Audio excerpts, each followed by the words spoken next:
We live in a magical time. In 1999, a game released that single-handedly propelled dozens of franchises to immense popularity, and has had new installments with every generation. Some good, some bad, but one constant has remained ever since that fateful year. Smash speculation. That's right, everyone! Even this channel can resort to speculation videos. And I just bought my ticket for the hype train! Super Smash Bros. Switch has been announced, and I'm still on the high I achieved from its astounding reveal in March.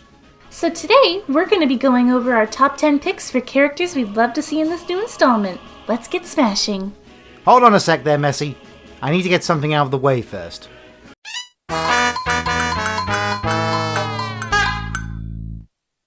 So, with every new Smash game, a plethora of new characters are added, and the game's developer and top-tier troll, Masahiro Sakurai, is bombarded with requests for new character inclusions.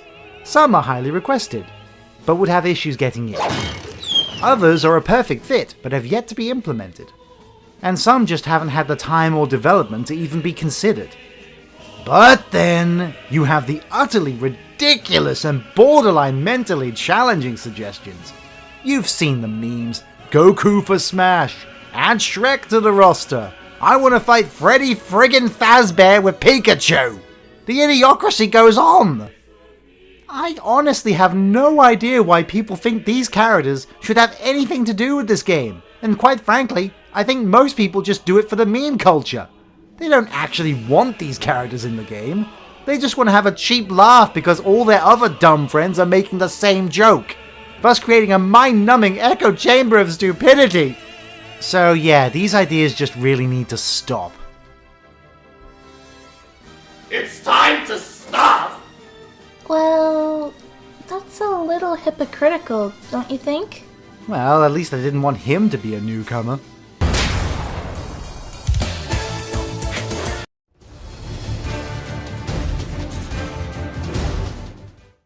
The Legend of Zelda franchise has had many memorable characters in its long and extremely confusing timeline. Now, while it's basically been confirmed that Breath of the Wild Link is in the roster, I however wanted to put forth arguably the strongest characters the franchise has spawned. The Champions of the Wild! Each of the 4 champions have unique fighting styles and characteristics. Daruk of the Gorons could easily be a heavyweight melee brawler with slow yet immensely powerful attacks using his Boulder Breaker, but can also have a strong counterplay game using Daruk's protection. Then of course you have everyone's favourite asshat, Rivali. Now being of the Rito, Rivali would obviously have a strong air game, using his trademark ability, Rivali's Gale, for unrivaled recovery, and provide distance between himself and opponents to blast them with bomb arrows. Then there's the Zora princess, Mipha. Oh, what I'd do to have her take a dive with me. Mipha would no doubt use her light-scale trident to mid-range combat. Using her special power, Mipha's Grace, would allow her a healing factor over time. And then lastly there's Urbosa of the Gerudo, who storms the battlefield with power and purpose. And I'm pretty sure her and Twintail go to the same personal trainer cause girl is ripped! Urbosa would surely be a shocking inclusion thanks to her sword skills, as well as her ability to call down lightning on demand with Urbosa's Fury. Now, the only reason I've put these 4 so low on the list is because Breath of the Wild Link has already been confirmed, and will likely use the champion's special abilities himself, just as he did in the game. Oh, Glove, crush me with those thighs. I don't think you can crush slime. Oh, just crush me, my queen.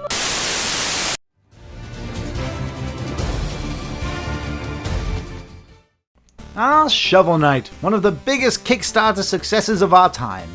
Shovel Knight has quickly become one of the biggest faces of indie games, and a brilliant example of contemporary retro-inspired characters. His wide arsenal and unique moves offer plenty of tools to work with for a moveset. So sharpen thy shovels, cause this little knight has power in spades. I can really dig his inclusion to this roster, and it'd break new ground for indie game representation too.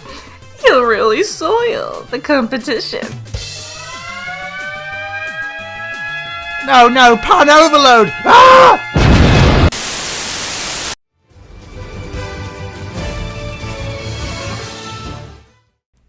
So, moving from indie representation to underrated representation, we have Shantae. Shantae has a bit of a legacy behind her. She's appeared in several titles over the years across mostly Nintendo platforms, but WayForward Studios always had the worst timing, releasing her games at the end of the system's life cycle, thus making it hard for her to get the exposure she needed. Not that she has a problem with exposure, if you get what I'm saying. Poor timing aside, Shantae actually had some new life breathed into her in recent times. After a successful Kickstarter campaign, she returned to modern consoles with resounding reception. And I can see this new take on her really standing out with modern platformer contenders. Like Shovel Knight, she has a plethora of tools and powers at her disposal, which would easily complement a moveset for her. I wonder if I could sneak into her bathwater.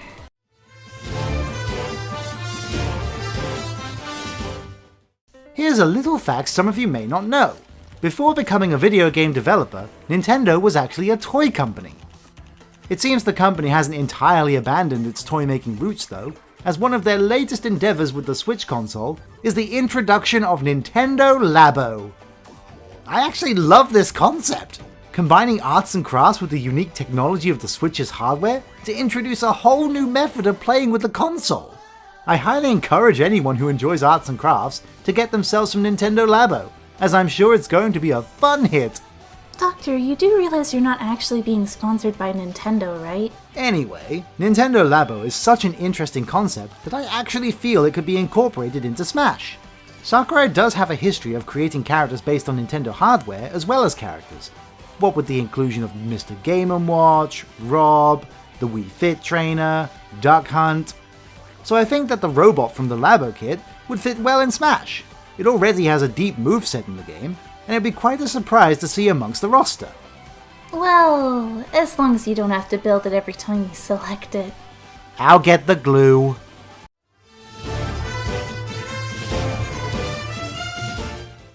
Oh, Waluigi, what are we gonna do with you? I think Nintendo is still trying to find an answer to that very question. He's a heavily requested character, and it's not hard to see why. Waluigi started off as a shallow copy of Luigi for the sole purpose of giving Wario a double partner in the Mario Tennis games. But as time has gone on, he's gradually developed his own personality as a foppish ne'er-do-well.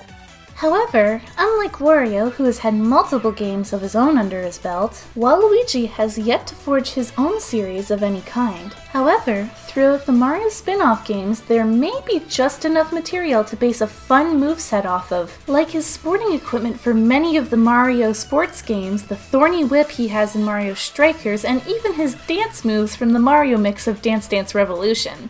So I think the real question here is, what are you waiting for, Nintendo? Give us the purple plumber already!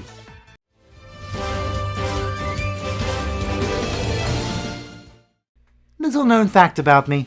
Though I'm a nefarious and dashing supervillain, I actually have a great fondness for tokusatsu superheroes, particularly Super Sentai and Kamen Rider. So when Nintendo announced they were making a game themed around this very genre, I was hyped as hell. However, when the game actually came out, I greatly struggled with the learning curve of the game's incredibly non-intuitive controls! The Wonderful 100's gameplay worked by drawing shapes on the Wii U gamepad in order to change the party leaders so different weapons could be used, similar to the other Platinum game titles Okami. However, unlike Okami, whose difficulty was actually balanced around the flimsy drawing mechanics, Wonderful 101 expects the same high-level play you'd see in a fast-paced action game like Bayonetta, another Platinum Games title. Seeing a pattern here. Now, despite the grievances with the game's mechanics, the overall concept of the tokusatsu-inspired heroes is still a fun idea. And each of the main members of the Wonderful 100 would be fun characters in their own right. Wonder Red would be a good, well-rounded brawler. Wonder Blue as a swift mid-range sword fighter. Wonder Green as a slow but long-ranged gunner. Wonder Pink as a great booty call, long-range combo fighter. Wonder White as a close-range combo fighter. Wonder Yellow as a heavy-hitting melee smash. And Wonder Black as a tricky technical fighter. Indeed. but I better not see any symbols needed to use their moves. That's where I draw the line.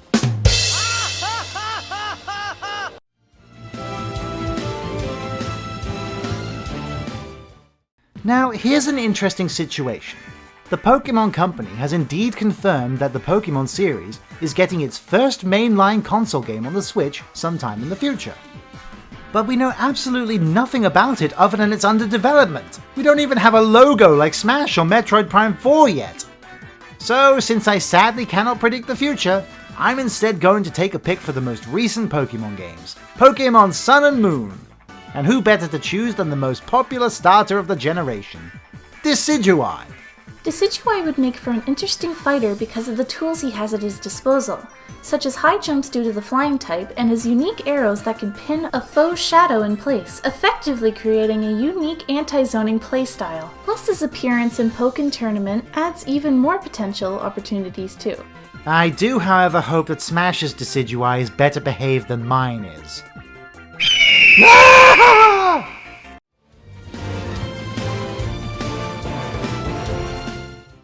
Now, earlier I said the Breath of the Wild champions were some of the strongest personalities the franchise has produced.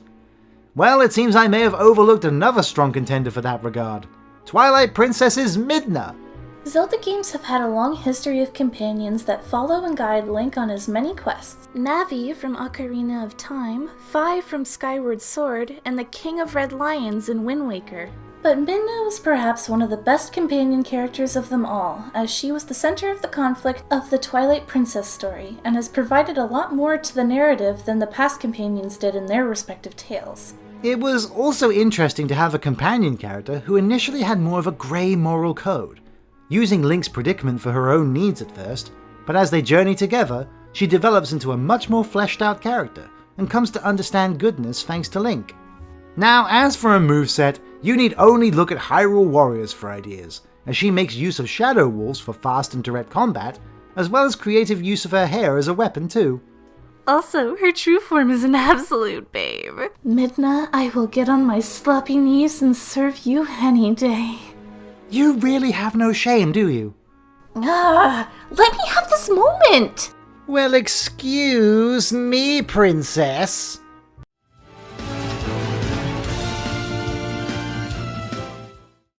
You know I had to. You know I simply had to put an ARMS character on this list. Aside from Smash, ARMS has been one of my favourite original fighting games since its initial announcement, and it would be a crime not to include a character from that game on this list.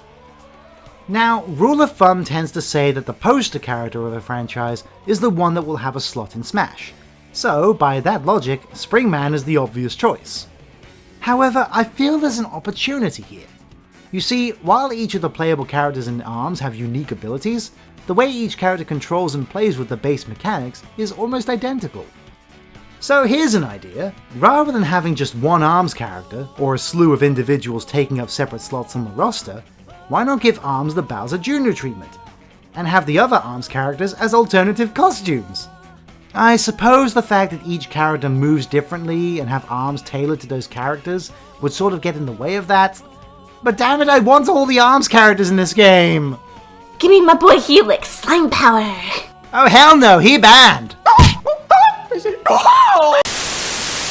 Before I get into the number one pick, I wanted to take a moment to talk about guest characters.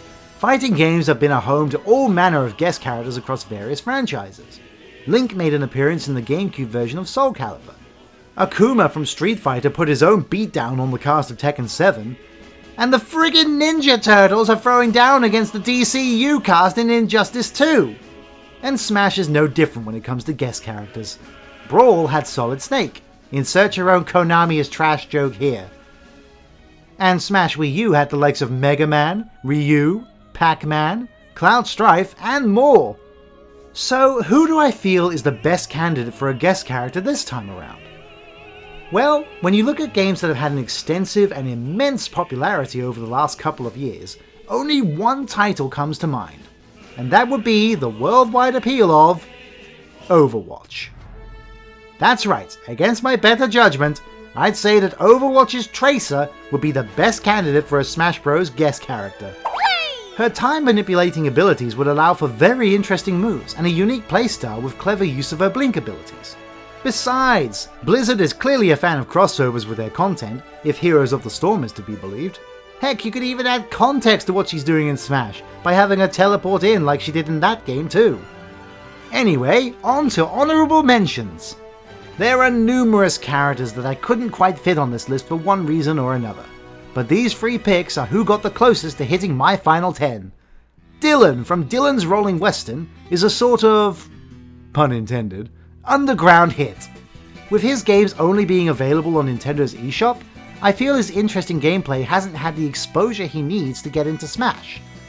But hey, if they include him in as a playable character, maybe he'll finally get a physical console release. It worked for getting Fire Emblem over to the States after all. Plus check out all the new moves he has in his upcoming Dead Heat Breakers game. Mad Max Fury Rodent, am I right? Sia from Hyrule Warriors. I mean, come on, is it not obvious why I want her in? Okay, aside from her impressive assets, Smash could use more villains. And as far as Zelda villains go, she's definitely more interesting than other non-Ganon Zelda villains. And then perhaps the most unexpected pick of mine. The Rabbids from Mario plus Rabbids Kingdom Battle. These insane rabbits have developed a lot more charm in their mad comedy shenanigans. And their weapon-based attacks could provide some interesting battles. The only reason I didn't put them on the full list was because the other 10 were just better to me. So consider the Rabbids the honorary number 11 pick.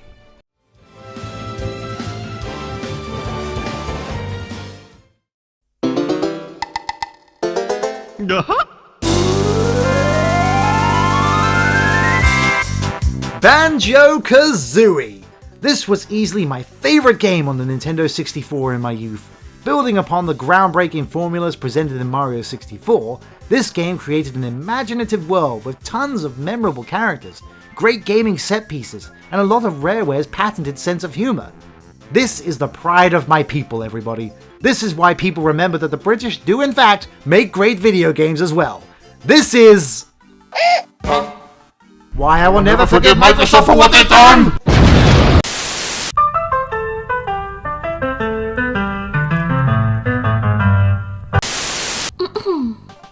Now, have we calmed down? Yes. Good. Proceed. Fine. Banjo-Kazooie would be my perfect addition to the roster. With tons of their moves to play with, items to use, and their partnership gameplay giving them something unique among the roster, one artist even went so far as to illustrate an entire moveset for the character, and I could actually see this working very well.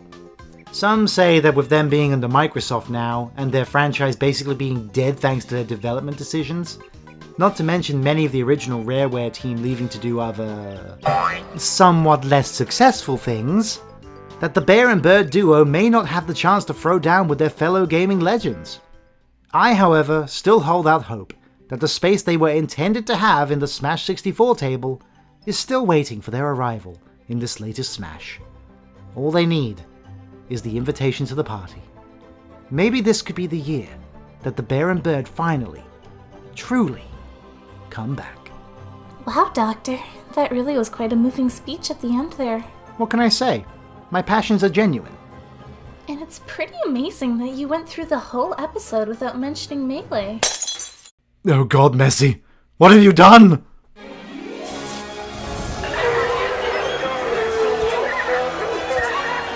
Oh bollocks, we have to get out of here! Ah! Curse this brawl tripping!